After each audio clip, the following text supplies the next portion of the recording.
Now, it's worth remembering that even at its height, Cuba's coronavirus outbreak is far more controlled than those in hotspots in the region like Brazil and Mexico.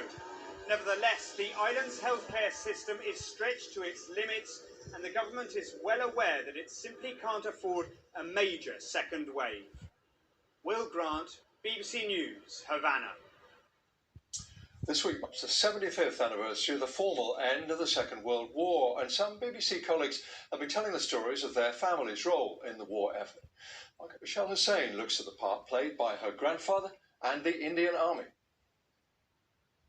They served in deserts and jungles, from African battlefields to Asia and in Europe.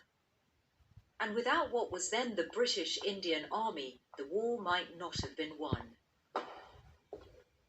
It's all commemorated here at the Royal Military Academy, Sandhurst, which has trained officers for generations, and where this entire room honours the contribution of South Asian troops through successive conflicts in different parts of the world.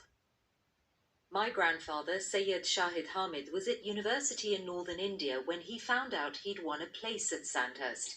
It was 1932, and he was one of the few Indian cadets. I'd like to show you this lovely photograph of your grandfather. It's part of the Royal Military College 2nd 6th Tennis team. Name there, and you'll spot him there. Yes. This is one of the earliest pictures I've ever seen of him, because he would only have been about 20 at this point. Back home, he became a husband and father, and when war broke out, India began to play a central role. No praise is too high for these fine men who are doing so much for the empire. When Britain went into the war, it was an imperial endeavour, and the imagination was that everybody around the empire would come to help and to serve and save the motherland. From December 1941, the conflict came closer to India as Japanese offensives threatened British strongholds in